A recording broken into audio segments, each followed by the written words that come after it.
So mga koys, nandito tayo sa may Rusi. Papalit tayo ng carbon brush. So sa mga car-FI natin, carbon brush pang Mio or GY6. Kung pang Mio, may conversion lang kaunti.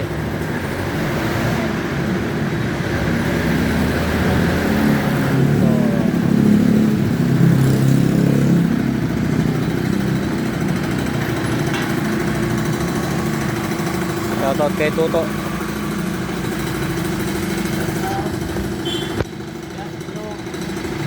Ayan si Frank Works, busy.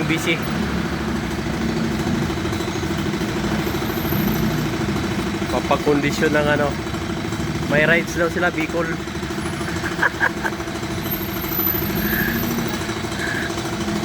Tingnan mo yung mukha. Ala, ayaw pala dito.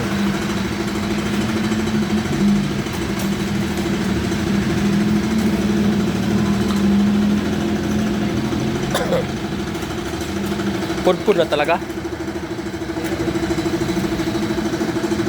Oo. Ganun pala. So, di ko to alam eh. Ito pala yung carbon brush. Stock.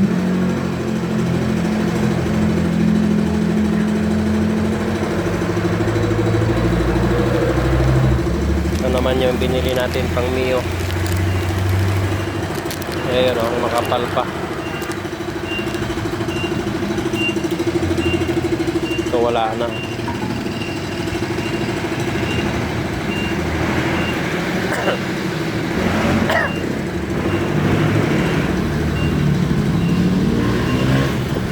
Ayaw na kasi kanina mag-start. Kaya padjak tayo, padjak. Mayroon kasi pag-padjak kasi minsan namamatay siya. So bukas schedule siya for tune up. Kasi tingnan muna natin, remedyohan natin pataas yung minor. Bumababa kasi yung minor. Pero balak ko, pa-tune up na lang bukas. Magpapalit rin na rin tayo ng brake pad. Dumating na yung order ko ng brake pad.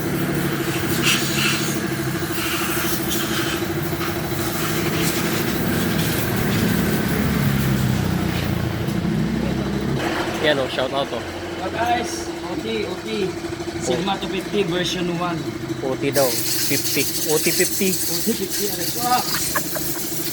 Ito ay price na namin sa RRT, no? Version 1 Sigma.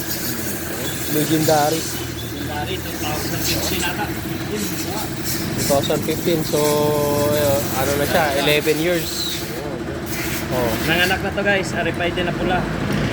Sino nagsasabi na yung Rusi hindi magtatagal? Mahina. Oh. Dati, ngayon wala na. 11 years.